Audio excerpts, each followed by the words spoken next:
विनायक चतुर्थी व्रत कथा। पांचांग के अनुसार हर माह 2 चतुर्थी व्रत किया जाता है। एक कृष्ण पक्ष की चतुर्थी तिथि का और दूसरा शुक्ल पक्ष की चतुर्थी तिथि का।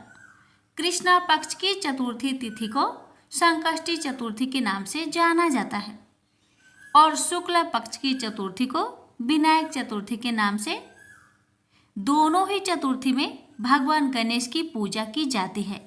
विनायक चतुर्थी व्रत में कथा सुनने और पढ़ने का विशेष महत्व है। अगर आप चतुर्थी तिथि का व्रत नहीं कर रहे हैं तो कथा सुनने मात्र से जीवन के सभी कष्ट दूर हो जाते हैं। आइए जानते हैं विनायक चतुर्थी व्रत की कथा के बारे में। पौराणिक कथा के अनुसार एक बार माता पार्वती और भगवान शिव नर्मदा नदी के किनारे बैठकर चौपर खेल रहे थे। तभी यह प्रश्न खड़ा हुआ कि खेल में हार जीत का फैसला कौन करेगा। इस पर भगवान शिव ने कुछ तिनके एकत्रित कर उनका एक पुतला बनाया और उसमें प्राण डाल दिए। इसके बाद भगवान शिव ने उस बालक से कहा कि हमारे इस चौपर के खेल में तुम्हें हार जीत का निर्णय करना है। चौपर का खेल 3 बार खेला गया और तीनों बार माता पार्वती जीत गई। लेकिन जब उस बालक से हार जीत का फैसला करने को कहा गया तो उसने भगवान शिव को विजयी बताया। बालक का यह निर्णय सुनकर माता पार्वती को बहुत क्रोध आया, जिसके चलते उन्होंने उस बालक को अपाहिज होने का श्राप दे दिया। बाद में उस बालक ने अपनी गलती के लिए माता पार्वती से क्षमा मांगी। इस पर माता पार्वती ने कहा कि यह गणेश जी की पूजा के लिए नाग कन्या आएगी। उनके कहे अनुसार तुम व्रत करना, इससे तुम श्राप से मुक्त हो जाओगे। कई समय बाद वह नाग कन्या आई और उन्होंने गणेश जी की व्रत की विधि उस बालक को भी बताई। फिर उस बालक ने भी 21 दिनों तक भगवान गणेश का व्रत किया। इससे भगवान गणेश प्रसन्न हुए और उस बालक को श्राप से मुक्त कर दिए। मान्यताओं के अनुसार बाद में यह व्रत भगवान शिव ने भी किया था। प्रेम से बोलिए विनायक जी की जय। एक बुढ़िया माई थी, मिट्टी के गणेश जी की पूजा करती थी। रोज बनाए रोज गल जाए। एक सेठ का मकान बन रहा था। वो बोली, पत्थर का गणेश बना दो। मिस्त्री बोले, जितने हम तेरा पत्थर का गणेश करेंगे उतने में अपनी दीवार न चिनेंगे। बुढ़िया बोली, राम करे तुम्हारी दीवार टेढ़ी हो जाए। अब उनकी दीवार टेढ़ी हो गई। वो चीने और ढा देवे, चीने और ढा देवे। इस तरह करते करते शाम हो गई। शाम को सेठ आया। उसने कहा, आज कुछ भी काम नहीं किया। वो कहने लगे, एक बुढ़िया आई थी, वो कह रही थी मेरा पत्थर का गणेश कर दो। हमने नहीं करा तो उसने कहा तुम्हारी दीवार टेढ़ी हो जाए। तब से दीवार सीधी नहीं बन रही है। बनाते हैं और ढा देते हैं। सेठ ने बुढ़िया को बुलवाई। सेठ ने कहा, हम तेरा सोने का गणेश गढ़ देंगे, हमारी दीवार सीधी कर दो। सेठ ने बुढ़िया को सोने का गणेश गढ़ दिया। सेठ की दीवार सीधी हो गई। जैसे सेठ की दीवार सीधी की वैसे सबकी करना। कहानी कहने वाले, सुनने वाले, हुक्कार भरने वाले सभी पर अपनी कृपा सदा बनाए रखना। प्रेम से बोलिए गजानंद भगवान की जय। एक बार विनायक जी छोटे बालक के रूप में चिमटी में चावल और चमचे में दूध लेकर निकले। वो हर किसी से कह रहे थे कि कोई मेरे लिए खीर बना दो, कोई मेरे लिए खीर बना दो। मगर किसी ने भी विनायक जी के लिए खीर नहीं बनाया। कुछ दूर चलते चलते कुछ आगे बढ़ने पर विनायक जी को एक बूढ़ी माई बैठी मिली। विनायक जी बूढ़ी माई के पास जाकर बोले, कोई मेरे लिए खीर बना दो, कोई मेरे लिए खीर बना दो। तो बूढ़ी माई ने कहा, बेटा ला, मैं तेरे लिए खीर बना देती हूँ। तब विनायक जी ने बूढ़ी माई से कहा, माँ बर्तन लेकर आओ और घर का सबसे बड़ा बर्तन को ही लेकर आना। तब बूढ़ी माई ने सोचा, ये तो बच्चा है, बच्चे का मन रखने के लिए बड़ा बर्तन लेकर चली आती हूँ। इतना सोचकर बूढ़ी माई अपने घर में जाकर घर के सबसे बड़े बर्तन को लेकर बाहर आती है और विनायक जी के सामने रख देती है। अब विनायक जी अपने चम्मच में से दूध को उस बर्तन में डालते जाते हैं। बर्तन भरते जाता है। बर्तन एक चम्मच दूध से पूरा भर गया, फिर भी दूध चम्मच में भरा ही रह गया।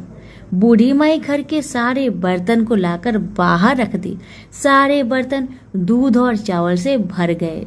अब विनायक जी बूढ़ी माई से कहते हैं, माँ तुम खीर बनाओ, मैं नहाकर आता हूँ, फिर खीर को खा लूंगा।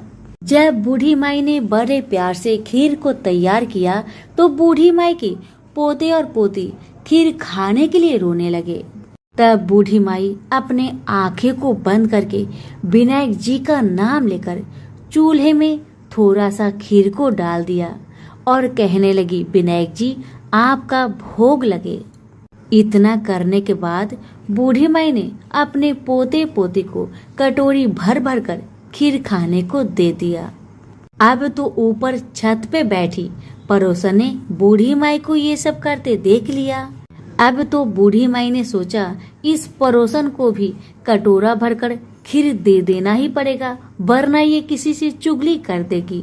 इतना सोचकर बूढ़ी माई ने उसे भी एक कटोरा खीर हाथों में थमा दिया।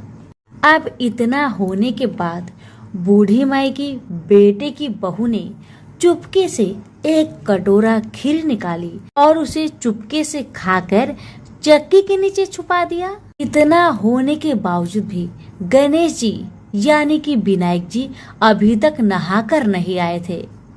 अब तो बूढ़ी माई को भी भूख लगने लगी तो वह भी एक कटोरा खीर लेकर दरवाजे के पीछे बैठकर फिर से कहने लगी, हे विनायक महाराज आपका भोग लगे। इतना कहकर हाथ जोड़कर अपना खीर को खाना शुरू कर दिया। अब इतना होने के बाद गणेश जी आ गए। तब बूढ़ी माई ने कहा, आरे गणेश, आरे मेरे विनायक, खा ले तेरा खीर, मैं तो तेरा ही इंतजार कर रही थी। तब विनायक जी ने कहा, माँ मैंने तो खीर पहले ही खा लिया है। तब बूढ़ी माई ने कहा, कब खाया बेटा तुमने खीर? तब विनायक जी ने कहा, जब तेरे पोते पोती ने खाई थी तब मैंने खाया था, और जब तेरी पड़ोसन ने खाई थी तब भी खाया था, और जब तेरी बहू ने खाई तब भी खाया था। अब तूने खीर खाई तो तेरा पेट पूरा भर गया। तब बूढ़ी माई ने कहा, बेटा तेरी सारी बात तो सच है, लेकिन बहू बेचारी सुबह से घर का सारा काम में लगी है, तो उसने फिर खीर कब खाई बताओ? तब विनायक जी महाराज ने कहा, चक्की के नीचे जाकर देखो माँ, वहाँ कटोरा पड़ा है। तूने तो मेरे लिए भोग लगाया था, पर तेरी बहू ने बिना भोग लगाए ही खीर को खा गई। तब बूढ़ी माई ने विनायक जी से कहा, बेटा घर की बात है, घर में रहने दो। अब बताओ कि बची हुई बाकी खीर का मैं क्या करूं? तब विनायक जी ने कहा, नगरी को जिमा दो। बूढ़ी माई ने पूरी नगरी जिमा दी, फिर भी बर्तन खाली नहीं हुआ। जब राजा को यह बात पता चली तो राजा ने बुढ़िया को बुलवाया और कहा, क्या रे बुढ़िया, ऐसा बर्तन तेरे घर में कहाँ से आया? ऐसा बर्तन तो राजा के महल में होना चाहिए। बुढ़िया ने कहा, राजा जी इस बर्तन को आप ही रख लो। राजा जी ने महल में बर्तन को मंगवा लिया और बर्तन को महल में लाते ही सारे खीर, कीड़े मकोड़े, बिच्छू, ककले बन गए और बहुत दुर्गंध आने लगी। यह देखकर राजा ने बूढ़ी माई से कहा, बुढ़िया अपने बर्तन को तुम वापस ले जाओ, मुझे नहीं चाहिए ऐसे बर्तन। बूढ़ी माई ने कहा, ठीक है महाराज, जैसा आप कहे। लेकिन ये तो बर्तन मुझे मेरे विनायक जी ने दिया है। बुढ़िया माई ने बर्तन वापस लिया। बूढ़ी माई के बर्तन वापस लेते ही फिर से वह बर्तन खीर से भर गया और सुगंधित खुशबू आने लगी। बूढ़ी माई घर आकर विनायक जी से कहने लगी, हे विनायक महाराज, बर्तन में बचे हुए खीर को मैं क्या करूं? तब विनायक जी ने कहा, बची हुई खीर को झोपड़ी के कोने में खरा खोद कर डाल दो। उसी जगह सुबह जब तुम उठकर खोदोगी तो धन के 2 चारे मिलेंगे। ऐसा कहकर विनायक महाराज अंतर ध्यान हो गए और जाने से पहले विनायक महाराज ने बूढ़ी माई की झोपड़ी में लात मारकर चले गए। वैसे ही बूढ़ी माई की झोपड़ी तो महल में बदल गया। सुबह बहू ने फावड़ा लेकर पूरे घर को खोद डाला, लेकिन कुछ मिला ही नहीं। तो बहू ने सासू माँ से कहने लगी, सासू माँ, तेरे विनायक जी तो झूठे हैं। सासू माँ कहने लगी, नहीं नहीं, मेरे विनायक जी तो झूठा नहीं है, ला मैं देखती हूँ। बुढ़िया माई ने सुई लेकर खोजने लगी तो टन टन करते 2 धन के चारे निकल आए। तब बहू ने कहा, सासू माँ, तेरे गणेश जी तो साचो है। सासू माँ ने अपने बहू से कहा, विनायक जी तो भाव नाव के भूखे हैं। हे विनायक जी महाराज, हे गजानंद, हे गणेश जी महाराज, जैसे आपने बूढ़ी माई को दिया वैसे सबको देना। विनायक जी की कहानी कहने वाले, हुक्कारे भरने वाले और आसपास के सभी सुनने वाले सबको देना। तो सभी प्रेम से बोले, विनायक महाराज की जय। बात उस समय की है जब परशुराम ने अपनी प्रतिज्ञा के अनुसार पृथ्वी को क्षत्रियों से रहित कर दिया था। तब वे अपने गुरु भूतनाथ के चरणों में प्रणाम करने और गुरु पत्नी अम्बा तथा उनके नारायण तुल्य दोनों गुरु पुत्र कार्तिकेय और गणनायक को देखने की लालसा से कैलाश पहुंचे। वहां उन्होंने अत्यंत अद्भुत कैलाशपुरी का दर्शन किया। अपने गुरु की उस दिव्य पुरी के दर्शन कर उनका नंदन आनंद विभोर हो गए। फिर उन्होंने शिव का 15 योजन ऊंचा और 4 योजन विस्तृत अत्यंत सुंदर आश्रम देखा। परशुराम वहां सबसे मिले और उन्होंने सबसे बात की। इसके बाद वे नंदीकेश्वर से आज्ञा प्राप्त कर प्रसन्नता पूर्वक आश्रम के भीतर प्रविष्ट हुए। कुछ ही आगे जाने पर महातपस्वी परशुराम ने बहुमूल्य रत्नों से निर्मित सैकड़ों मंदिर देखे। उन्होंने वहां का भीतरी द्वार देखा जो नाना प्रकार की चित्रकारी से चित्रित तथा हीरे मोतियों की गुथी हुई मालाओं से अत्यंत शोभ्यमान था। परशुराम ने द्वार के बाएं भाग में अपने गुरु पुत्र कार्तिकेय को देखा और दाहिने ओर पार्वती नंदन गणेश तथा शिव पार्वती का अवलोकन किया। वे वहां रत्नाभरण भूषित बहुमूल्य रत्नों से बने सिंहासनों पर आसीन थे। परशुराम सबसे मिलते और प्रेम पूर्वक बात करते हुए प्रसन्नचित चित्त से आगे बढ़े ही थे कि गणेश ने उन्हें देखकर कहा, शूलपाणी इस समय शयन कर रहे हैं। मैं उन परम प्रभु की आज्ञा प्राप्त कर तत्काल तुम्हें साथ ले चलूंगा। बस इतनी देर रुक जाओ। परशुराम ने गणेश के सम्मुख खड़े खड़े उत्तर दिया, बंधुवर, मैं अपने गुरु शिव व माता पार्वती के दर्शन करना चाहता हूँ। मैं उनके चरणों में प्रणाम कर अभी लौट जाऊंगा।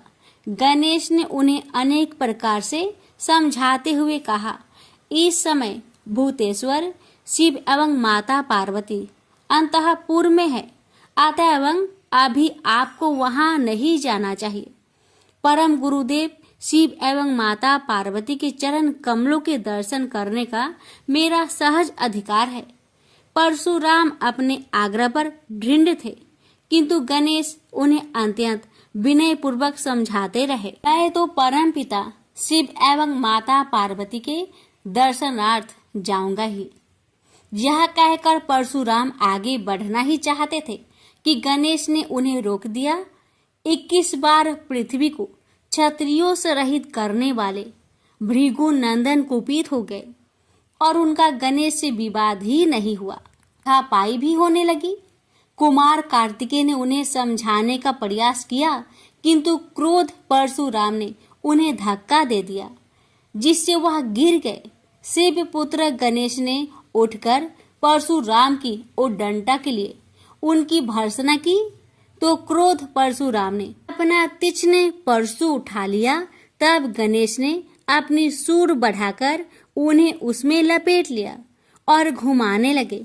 गणेश की सूंड में लिपटे परशुराम सर्वथा असहाय और निरुपाय थे। गणेश के योग बल से परशुराम स्तंभित रह गए।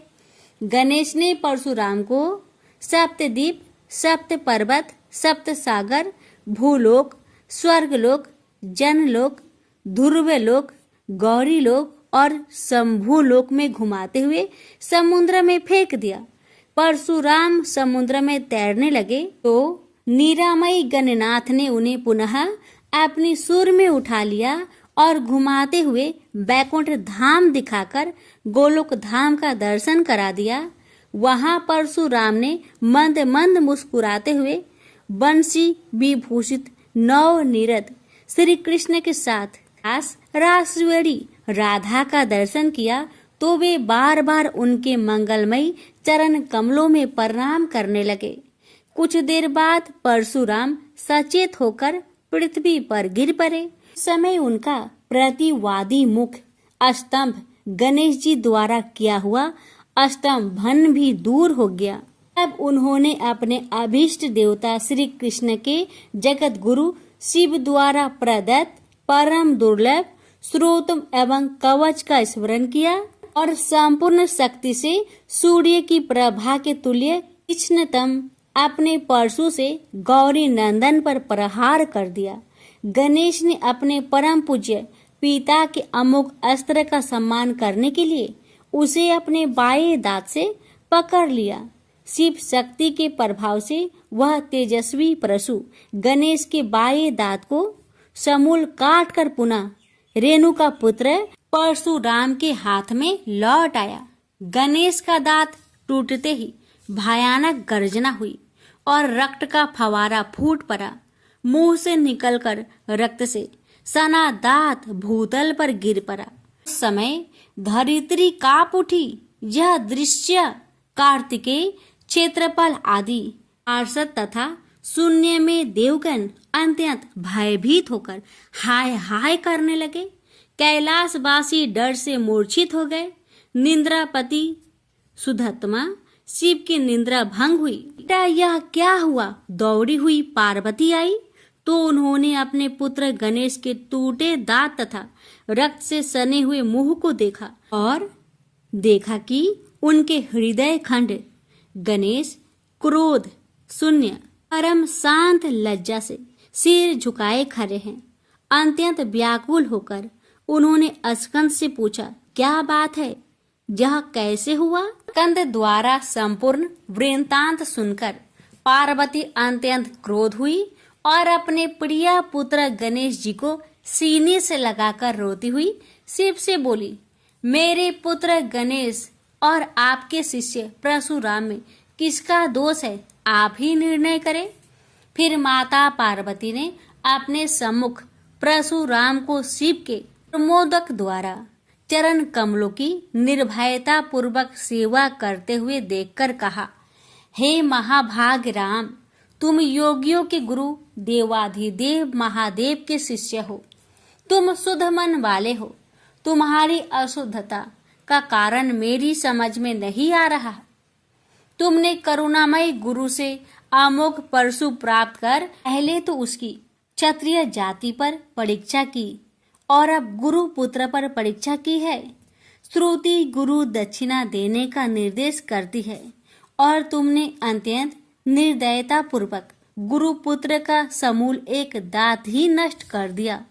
अब इसका सिर भी काट डालो। चरमता का अमोघ परशु प्राप्त कर ले तो क्षुद्र श्रृंगाल भी वनराज को मार सकता है। इतना कहकर क्रोध से भगवती पार्वती परशुराम को मारने के लिए प्रस्तुत हो गई। भाई बस परशुराम ने मन ही मन करुणा सागर गुरु को प्रणाम कर अपने इष्ट देव गोलोकनाथ श्री कृष्ण का स्मरण किया। तभी पार्वती ने अपने सम्मुख एक बौने ब्राह्मण बालक को देखा।